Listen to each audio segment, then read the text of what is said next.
mereka di rumah, kayak gitu. Kalau saya juga di rumah gitu ya, tapi tetap produktif karena apa? Karena ya mungkin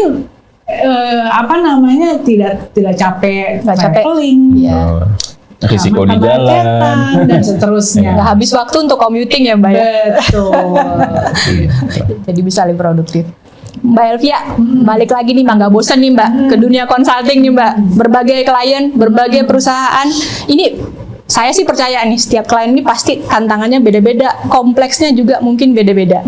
Nah ini gimana nih caranya Mbak Elvia itu memastikan bahwa semuanya itu berkualitas dan sesuai standar? Bagi klien ini solusinya tuh yang ini loh, karena tuh setelah kita banding-bandingkan yang paling cocok tuh yang ini.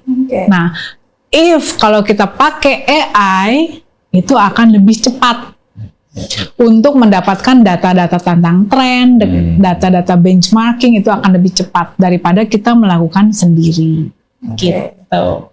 Jadi pasaran nih Mbak, kerjanya jadi lebih cepat. Nah, gimana nih klien juga jadinya makin banyak nggak permintaannya nih, atau mungkin bahkan kualitasnya jadi lebih tinggi lagi nih? Betul. Jadi yang kalau kita lihat adalah pekerjaan lebih cepat sehingga yang tadinya dilaksanakan misalnya harusnya misalnya 2 bulan bisa lebih cepat. Apa juga sih sebenarnya, tetapi ya itu timbangannya tetap benar. Yang pertama nanyanya benar apa enggak? Benar gitu. Nanyanya mesti benar. Kalau misalnya mau mendapatkan hasil yang benar kan gitu ya.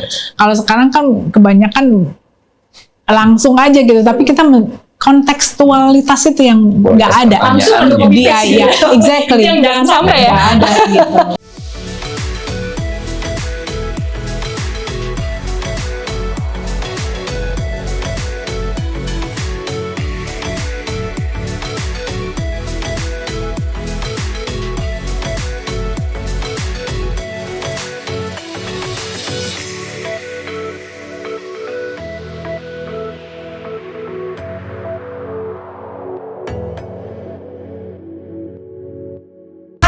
Dan sahabat Avanti, ketemu lagi di Prodigi, podcast produktif, inovatif, dan giat.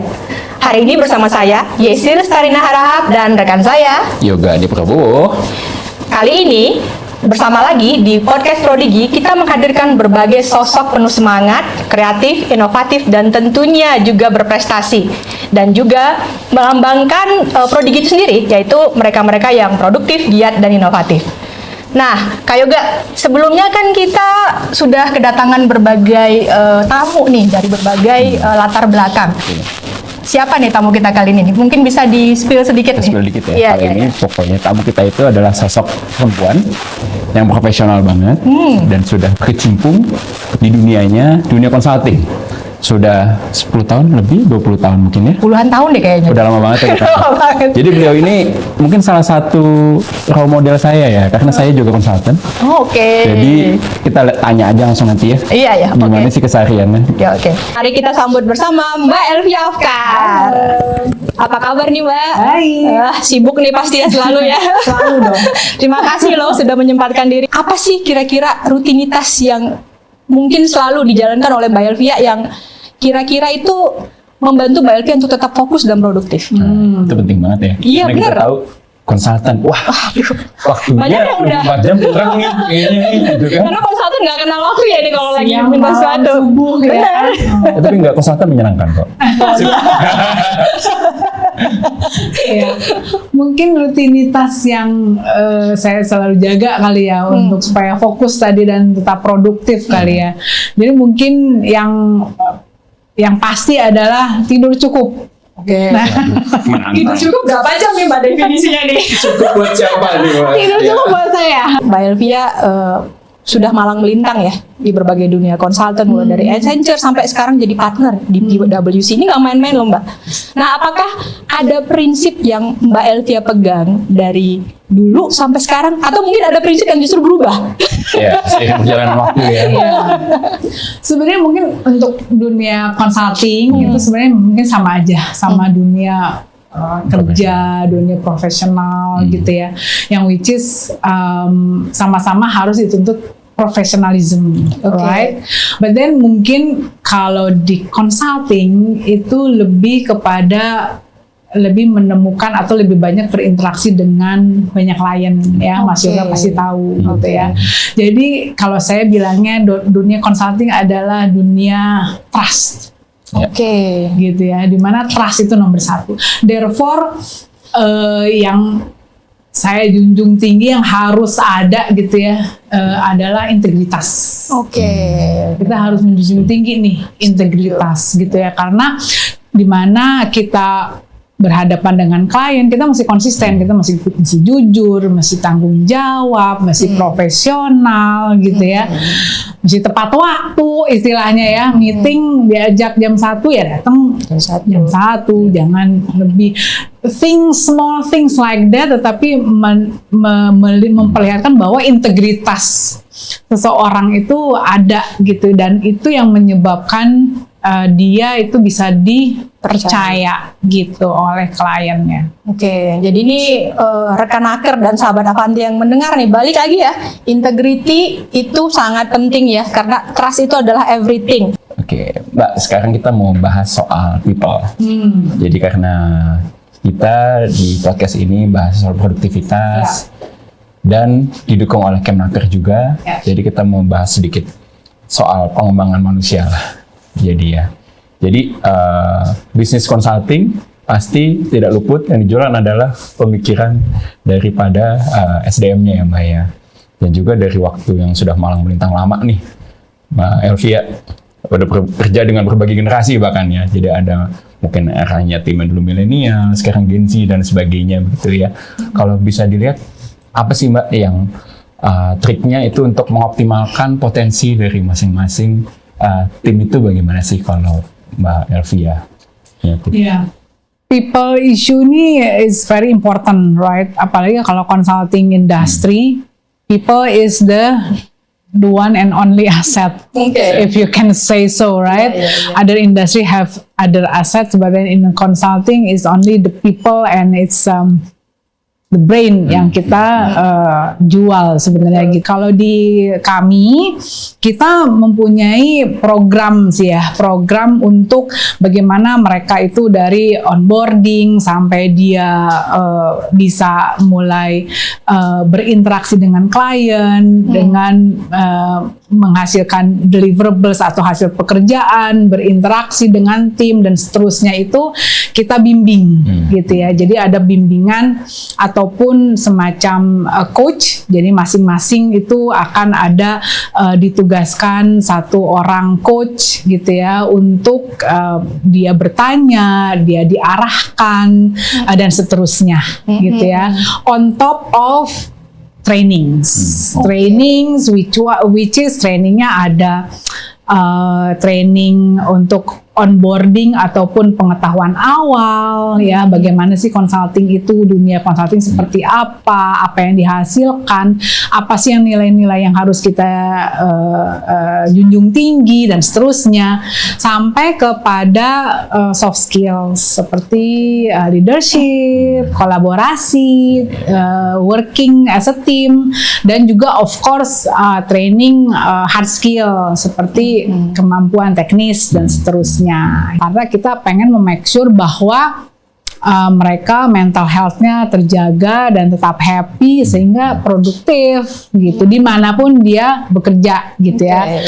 Kalau consulting kan mungkin karena nature-nya itu bekerja untuk klien, jadi mungkin kerja di tempat klien mungkin lebih besar, lebih banyak daripada di kantor, tapi juga bisa di work from anywhere ya. Jadi kan tadi sering disebut ya, jadi kalau sekarang memang nature itu flexible working hours, flexible arrangement lah ya. Kan kita udah merasakan nih bedanya dulu era konservatif gitu ya, emang waktu kerja ya jam segitu, mungkin kalau consulting ya plus ekstranya gitu ya. Tapi kan dengan kondisi sekarang dengan teknologi dan sebagainya, dengan adanya teknologi pendukung yang memungkinkan untuk fleksibel, itu kalau menurut pandangan Mbak Elvia dari sisi produktivitas ya, itu jadi isu atau malah jadi pendongkrak? Kalau saya lihat adalah itu lebih kepada pendongkrak, pendongkrak produktivitas ya. There are concerns ataupun yang memang iya gitu, karena kan nggak kelihatan ya orangnya ya, gitu ya. Apakah memang mereka benar-benar melakukan pekerjaannya atau tidak gitu ya. Nah itu that's why I think integritas lagi. profesionalisme itu adalah betul, karena pengalaman kami gitu ya, pengalaman kami yang seperti itu ada, tapi nggak banyak tuh. Gitu, dan sehingga sekarang kami terus sampai sekarang menetapkan kebijakan hybrid working. Gitu ya, so we don't have to go to the office basically ya kita pergi ke klien ataupun kita bisa di rumah, bisa dimanapun gitu. Tetapi kalau klien memanggil ya kita tetap mengikuti seperti itu. Nah jadi produktivitas bisa meningkat justru ya. Jadi menarik nih kalau saya boleh menyimpulkan dari diskusi kita kali ini ya, berarti memang untuk jadi produktif itu juga butuh training ya, butuh praktis ya. Jadi nggak serta-merta langsung orang jadi produktif. Iya benar ya Mbak. Ada supportnya, ada supportnya juga ya. Support sistemnya, betul. Jadi ini mungkin rekan Aker dan sahabat Avanti yang menonton saat ini juga mungkin jangan langsung nggak pede dulu nih kalau merasa dirinya kurang produktif, mungkin masih kurang training. Kurang ilmu gitu ya, kurang selahnya gitu ya. Oke. Dan juga tadi menarik yang Mbak Elvia bilang bahwa nggak mesti kerja itu langsung harus kelihatan ya. Sekarang udah banyak teknologi yang bisa membantu, dan juga ini generasi muda zaman sekarang kan emang senangnya fleksibel ya tadi ya. Exactly. Jadi emang harus open dengan perubahan. Exactly. Dan kita juga tidak menutup mata terhadap tadi yang generasi. Ya, perbedaan generasi membawa perbedaan tersendiri, dan itu kita bukannya harus menutup mata dan kita harus memaksa mereka mengikuti cara kita gitu ya, tetapi kita bagaimana kita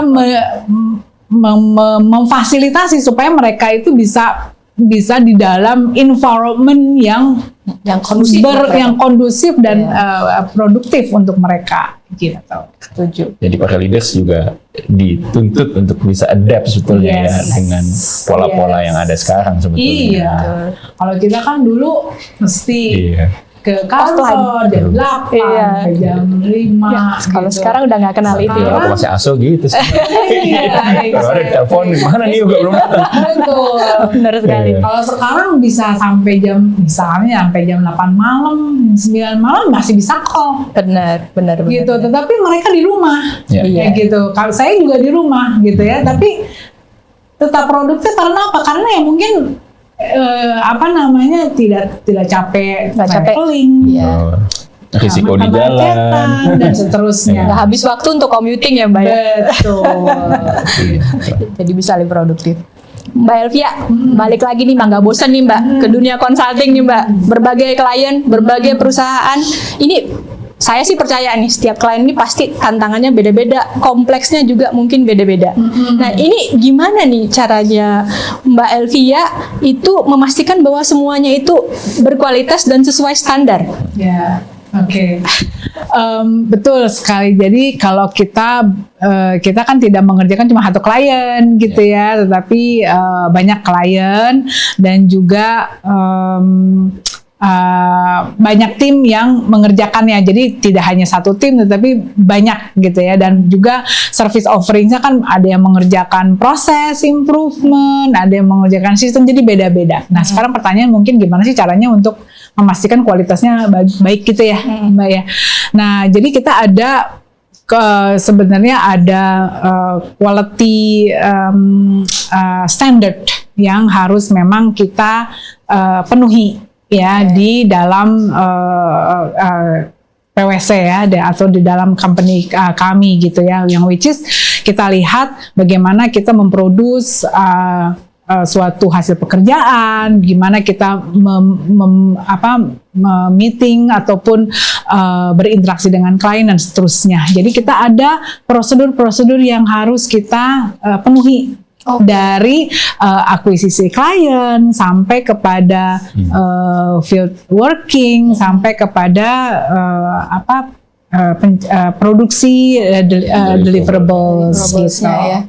Jadi nggak gampang ya Mbak ya untuk menjaga standar ya. Betul, apalagi karena kita MNC jadi memang itu global, quality-nya sudah ada dari global standard yang harus kita penuhi dari global PwC seperti itu. Nah, kembali lagi nih Mbak ke standar tadi ya. Sekarang kan kita punya teknologi yang namanya AI ya Mbak ya. Nah, ini apakah dunia consulting itu sudah ikut memanfaatkan AI dan bagaimana kalau iya terus bagaimana cara mengoptimalkannya? Ya.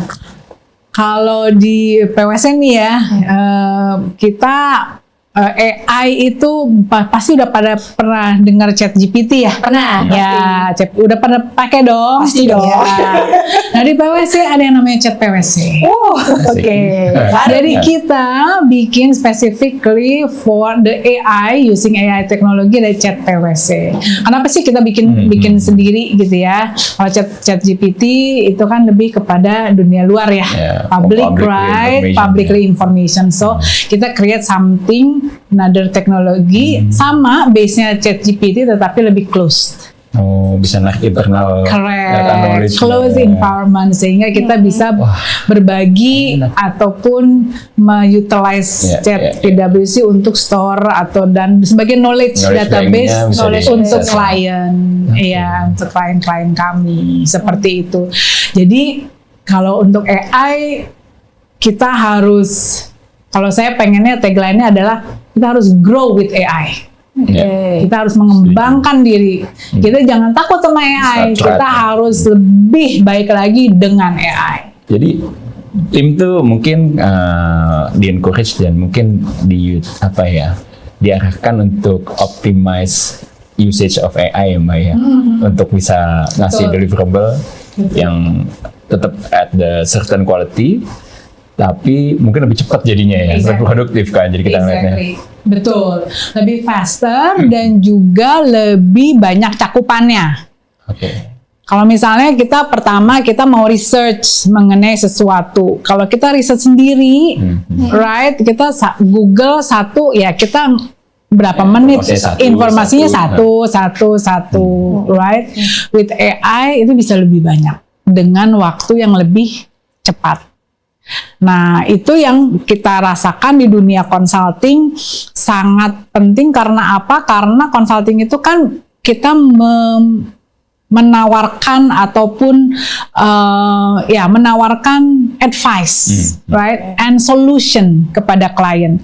Kalau kita bisa menawarkan solution yang memang setelah kita research itu terbaik, setelah kita compare, kita lihat trennya seperti apa, benchmark di sana sini seperti apa, sehingga kita bisa menganalisa bagi klien ini solusinya tuh yang ini loh, karena tuh setelah kita banding-bandingkan yang paling cocok tuh yang ini.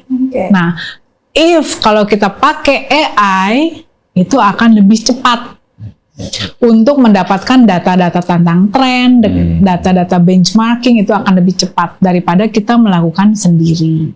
Gitu. Jadi pasaran nih Mbak, kerjanya jadi lebih cepat. Nah, gimana nih klien juga jadinya makin banyak nggak permintaannya nih, atau mungkin bahkan kualitasnya jadi lebih tinggi lagi nih? Betul. Jadi yang kalau kita lihat adalah pekerjaan lebih cepat, sehingga yang tadinya dilaksanakan misalnya harusnya misalnya 2 bulan bisa lebih cepat, tetapi kita bisa tambahkan value-nya. Jadi kita bisa menambah value, betul ya, gitu kepada klien, gitu ya. Dalam waktu yang sama. Gitu dalam waktu yang sama.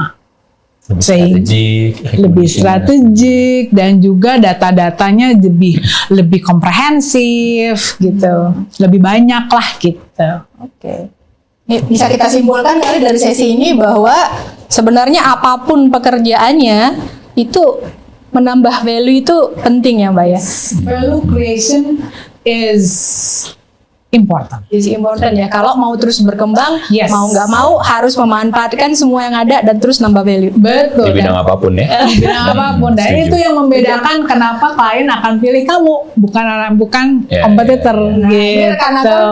rekan nomor sahabat Avanti yang lagi bergerak di dunia consulting, jangan dulu ngeluh kenapa nggak dipilih nih.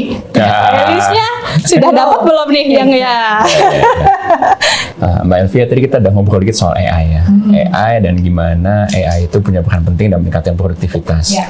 Tapi balik lagi, kadang SDM itu terlalu percaya dengan AI.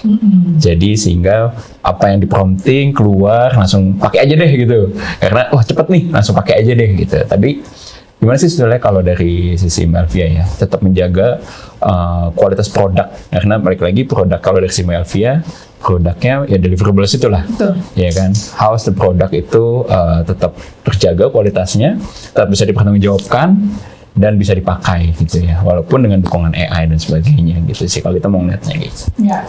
Mungkin first of all, AI itu adalah kalau saya melihat adalah sebagai alat bantu, right? Alat bantu dan untuk memberikan apa yang kita minta. Tetapi first of all untuk memberikan kontekstualisasi itu adalah dari kita. Kita yang mengerti. Konteksnya seperti apa yang dilakukan, buat apa, ya, solusi ini untuk apa digunakannya, kenapa, dan seterusnya itu adalah kita, gitu ya.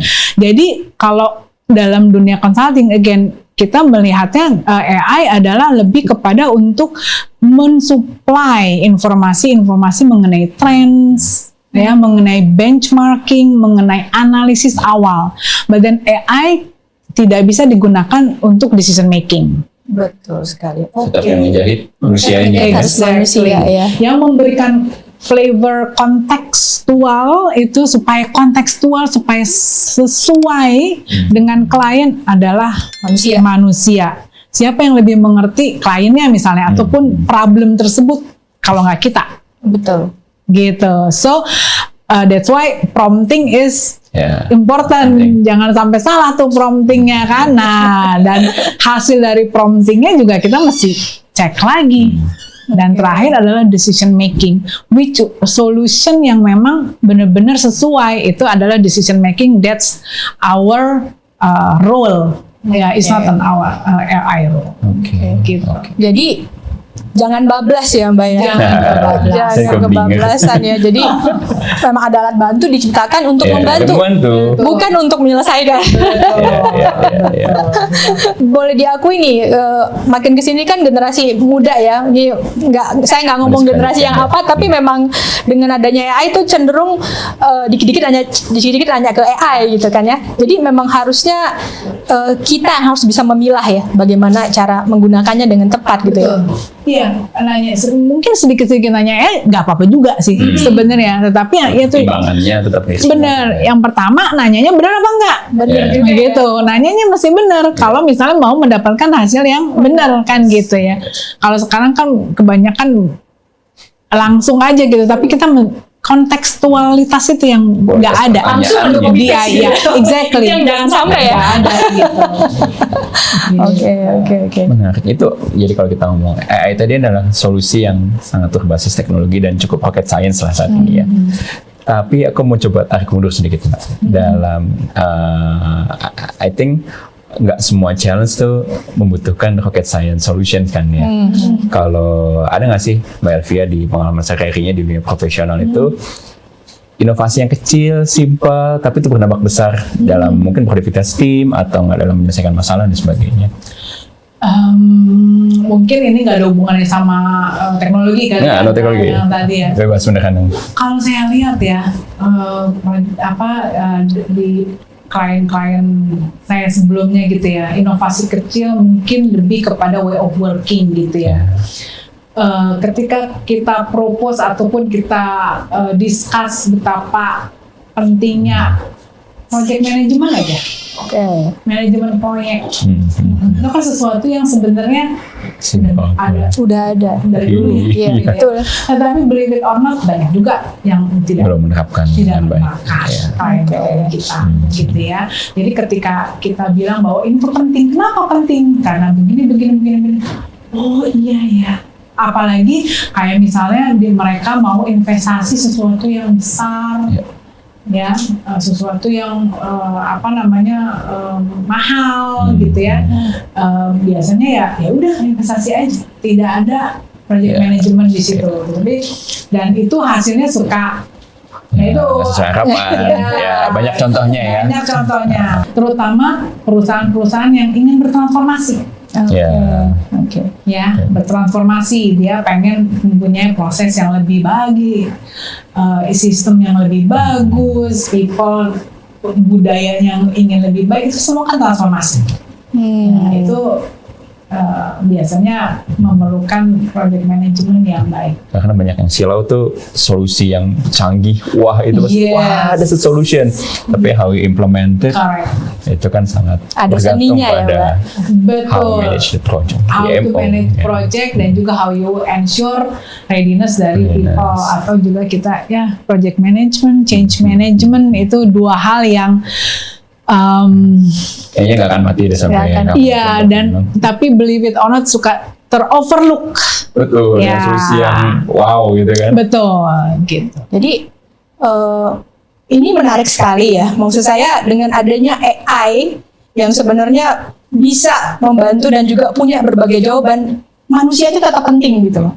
Karena bisa jadi apa yang disampaikan oleh ChatGPT, tapi kalau bukan Mbak Elvia, konsultan yang berpengalaman yang nyampein, mungkin nggak nyampe ke kliennya. Enggak. Karena mereka nyampe. bisa melakukan sendiri sebetulnya. Iya. Exactly. Jadi ada seninya ya, Exactly. komunikasinya, pendekatannya, Betul, gitu ya. betul. Kita mempunyai experience dari klien-klien sebelumnya, industri yang serupa dan seterusnya, di mana hal yang solusi yang akan kita tawarkan itu sudah proven. Sudah proven. Gitu, yang which is mungkin mereka nggak tahu gitu ya.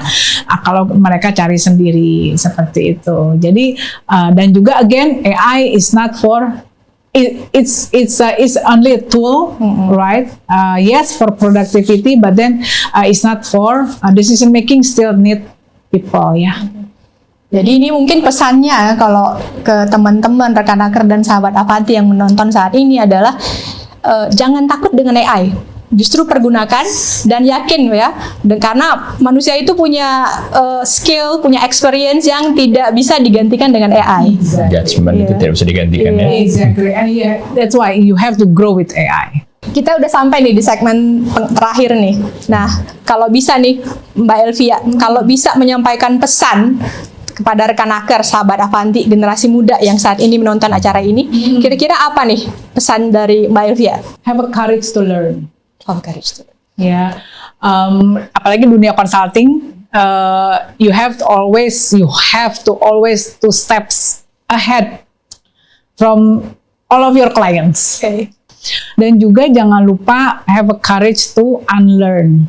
Kalau memang yang sekarang dilakukan itu tidak sesuai, ada yang lebih baik, seperti misalnya AI. Kenapa kita masih takut sama AI? Ya, kenapa kita mesti tetap nge-googling ataupun tetap use it gitu ya. Unlearn yang memang udah kurang produktif dan kita harus adapt dengan yang memang lebih baik gitu.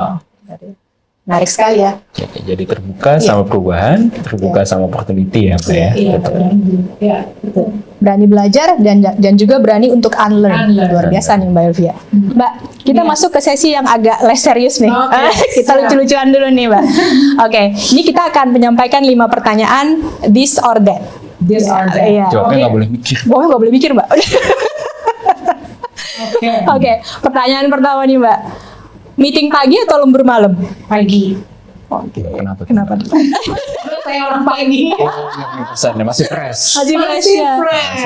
Benar-benar. Iya. Kalau lembur malam juga nanti tidur jadi malam nggak sih? Iya. Jadi kan balik lagi, Cukup. tidurnya harus cukup. Tidur harus cukup, cukup. bener. Oke, pertanyaan kedua, Ya. Mbak Elvia. Hard skill atau soft skill? Nggak boleh dua-duanya ya. Apa dulu boleh? Ya, apa dulu gitu boleh. Kalau seiring journey, Yeah. right? Soft skill is more lebih, jadi dari hard skill ke soft skill. Oke. Dari hard skill, soft skill. Alasannya Iya. apa nih, Mbak? Karena kalau in order for you to beginning your career gitu ya, mulai karir yang pertama itu definitely you have to have hard skill. Oke. But then seiring dengan perjalanan karir, naiknya karir, soft skill is more matters. Oke. Oke, tetap fondasinya adalah hard Jadi skill. fondasi harus ada dulu ya. Harus ada dulu. Mbak Elvia, WFO atau WFA? Gimana? WFA dong. Sesuai ya. Bener ya, Mbak? Sesuai dong yang tadi dong. Iya. Mendongkrak produktivitas. Betul. Jadi memang tergantung kitanya ya Mbak yang menanggapi dan embrace apapun perubahan ya. Betul. Dan juga mungkin mungkin pesan-pesan nih sebagai leader juga ya, kalau EWFA ya mungkin kita tidak boleh terlalu seuzon juga nih ya. Iya, Apa gitu. seuzonmu itu? Tidak boleh terlalu seuzon loh gitu ya, karena memang mesti ada itulah ya, kita mesti ada trust juga Balik gitu, lagi tadi ya. dan juga jangan jadi micromanaging gitu ya. Saya balik lagi gitu. Ini juga harus bisa Show capability and recruiting. Oke, pertanyaan terakhir. Ini benar-benar nggak serius nih Mbak, karena udah pertanyaan penutup kita yang ringan-ringan aja. Kopi apa teh Mbak? Kopi. Bener kopi. Benar kopi. Gampang itu jawabannya. Bisa tebak. Oke. Oke. Terima Nah, kasih banyak. terima kasih banget sih Mbak Elvia hari ini sudah datang ke acara Prodigi ya, meluangkan waktu Seru di banget. tengah-tengah kesibukan menghadapi berbagai demand dari klien, masih sempat-sempatnya nih ngisi acara di sini dan berbagi sharing skill, insight dan knowledge. Jadi kita tutup Prodigi podcast produktif, giat dan inovatif hari ini. Oke semuanya, jangan lupa share, like, and comment di YouTube dan Instagram Kemnaker @Kemnaker dan Ikatan Alumni Teknik Industri ITB @iati.itb. Salam Avanti.